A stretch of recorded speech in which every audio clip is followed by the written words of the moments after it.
Hi, this is Caroline, or C, Seavery. Um, I am somewhat behind in posting contents this week for this Fractal Praxis online community, and so I just wanted to make a Friday digest video to kind of boil down what I've been up to this week and make a little offering in this format. So I hope you enjoy. Um, so it has been almost 2 weeks that Fractal Praxis online community has been in the world. That means this is the first time, really, that Fractal Praxis is being put out there. And it's alive. It's out there. It's a thing now.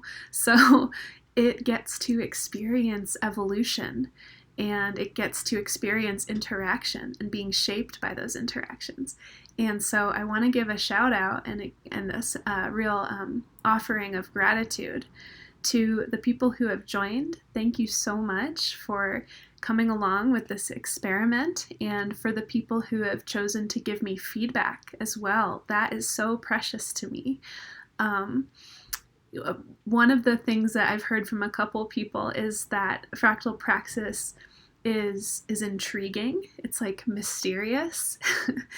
And I like that. I like that it comes off as mysterious. To be truthful, I'm not necessarily trying to be mysterious, but there's simply a lot there. There's a lot there. I've developed Fractal Praxis over the course of the last 10-15 years, and I have kind of kept it to myself. I developed it for myself and haven't really been that comfortable knowing how to share it, and so now I'm starting to share it, but there's a lot there. So it's going to take me a while to feel it out and to be with you in that space of discovering what this is and what it wants to be. So yeah, thank you all so much for being here. This week I've been a little behind because this weekend, that is tomorrow, is the second weekend of the social permaculture course called Enlivening Change that I am co-facilitating with my other social permaculture practitioner and teacher folk, Adam Brock and Asia Dorsey. This weekend is the one where I'm going to be sharing pretty in-depth about self as a system. So this kind of like Fractal Praxis 101. It's like a beginner's take on what we're doing through Fractal Praxis in terms of transforming ourselves, our ideas of ourselves, our worldviews, to become more adaptive. And so I want to just offer you a little taste of some of that material that we're going to go into this weekend. And I'm going to tie it into the Ostara Spring Equinox Ritual event that's happening Saturday evening.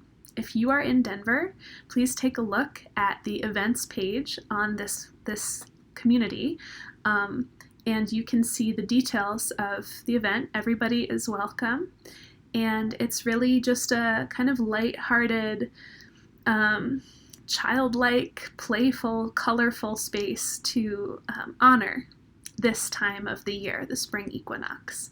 And it's part of my dedicated offerings. I've chosen and dedicated myself to offering community-based rituals year-round in sync with the Celtic Wheel of the Year. So ritual space is something that's actually really important, I believe, and it's something that a lot of us need to come back into relationship with and to find our way with.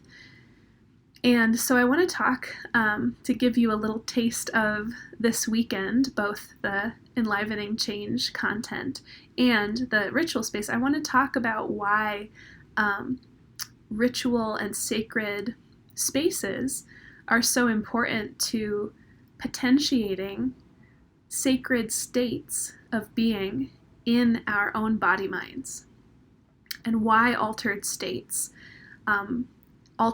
specifically that bring us into a more holistic mind-body place, why they're so important for developing us as people, certainly for developing us as agents of life, right? As ecological, creative agents in the systems that we are a part of. And just frankly having a more fulfilling life as a person, why it's so important. So I will share some of that, the teachings, and then I'm going to close with a little taste of a ritual song. One of the things that happens for me when I'm in a flow state is I can kind of be a channel for these little phrases, these little musical phrases that are sung and that kind of speak to a certain energy. So I'm going to close with one of those ritual songs.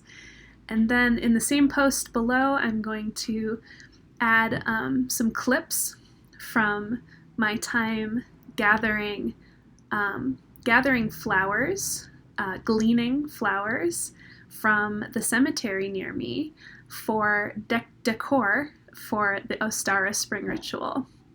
So yeah, that's a whole story, but I think the videos generally speak for themselves. The short story is that in order to have sustainable decor for the Ostara ritual, I had the novel idea to go to the cemetery and collect fake flowers from the trash and also from this field where, just by the layout of the cemetery, the winds tend to blow and accumulate flowers, fake flowers, at this one open field. So I'm creatively reusing, and I went out and I gathered those flowers for the ceremony. So hope to see you on Saturday if you're able to join us for that. And that is at the 29th space at the corner of 29th and Julian.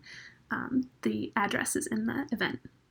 Okay, so let me share a bit of about flow states and these special altered states.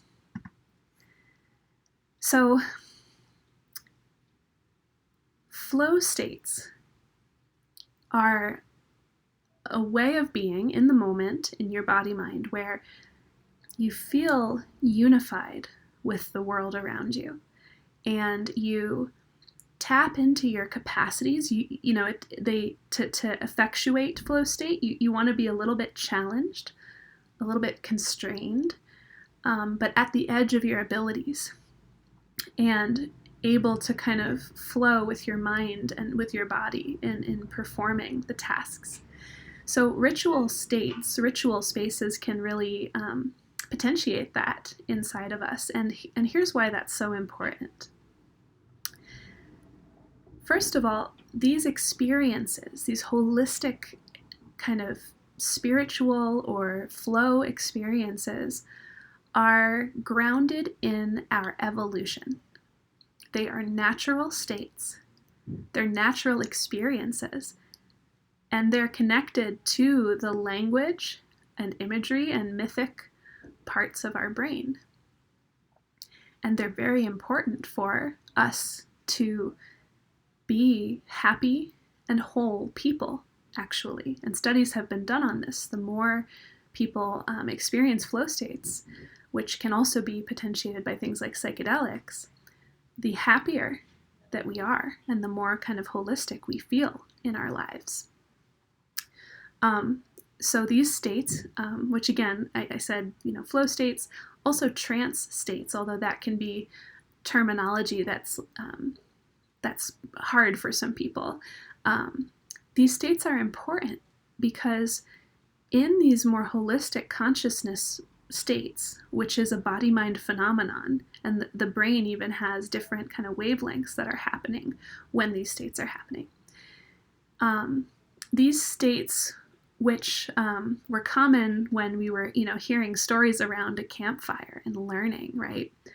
These states are important for learning and for evolving new paradigms of mind. And if you think about it, it makes sense as to why. Day to day, when we're operating in the world in ordinary consciousness, we are, taking care of tasks, and we're just kind of acting on the world according to our current mental map of the world, and we're making action within it. In those states, we are acting from our paradigms. We're acting from our current mental states. But holistic mind states, flow states, trance states, etc., we have a chance for dropping out of those ordinary mind states, or transcending above them, or going beyond them, and seeing things in a new way, and even having insight experiences that seem to reorganize things inside of us in a new way. And those states, therefore, are a way of breaking out of ordinary operational mind and allowing for change to happen to that mind in this kind of healing, integrating way, allowing the change that maybe wants to emerge, the things that need to be integrated, to have a chance to be integrated. And that's why these states are so important. There's many ways that we can access these states, and I encourage you to experiment in your own life with adopting some practices that help you get into those states. Certainly creative states, just drawing or sculpting or dancing or playing, those states can activate this. Also meditative states, ritual and ceremonial and spiritual states, such as meditation, building an altar, going out in nature. Music also, there's a lot of study around drumming and chanting and repetitive physical movements and repetitive sounds, especially sound, it can be very activating. So those can help us drop into those mystical states. And even just storytelling, even just poetry. The language centers of our brain are very connected to this. So, even just hearing a compelling speaker or preaching, right, prayer, can also drop us in. So whatever is kind of feels most accessible to you and is something that you're ready to experiment with, I encourage you to just think about how you want to bring these states into your life a little bit more. Maybe that's once a week, or something like that, just a simple meditation, or just going outside more, whatever it looks like for you. So yeah, in addition to why they're important for learning and for new paradigms of mind, I have a theory that these states are also essential for being able, as an individual being, to intuitively tap into and consciously link to the wisdom and the cognition that is happening all around us, i.e. collective consciousness. And that's not something that's an intellectual thing. You can't think your way to that. It really happens through a holistic body-mind state. And in that state, if you're fortunate, you may spontaneously and directly synchronize with a wisdom that's beyond you, wisdom of ecosystems, a wisdom of life itself, and will be able to draw on that wisdom in your individual life and the choices within it. So it's a powerful experience of unity, of unification, and of being able to draw on wisdom that transcends but also includes us. And so I really want us, all of us, to be able to unlock that power. And so this is one of the ways that intuition and that kind of linkage of our intuition to the collective cognition can be effectuated. In closing, I just want to make note of something.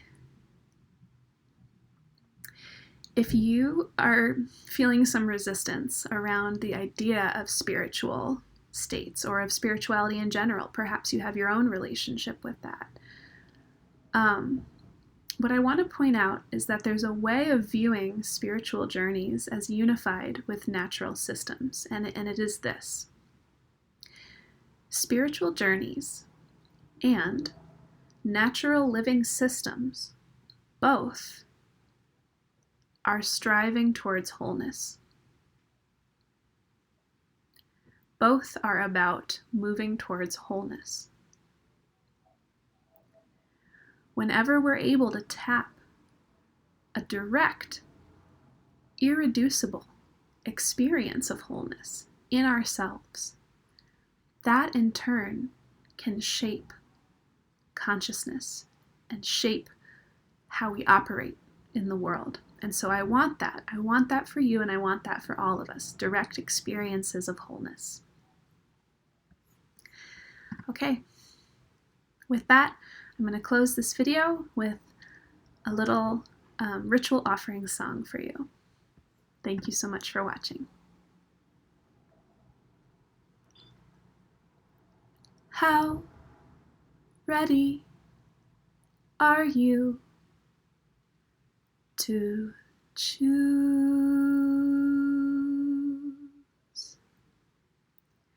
How ready are you to choose? How ready are you to heal?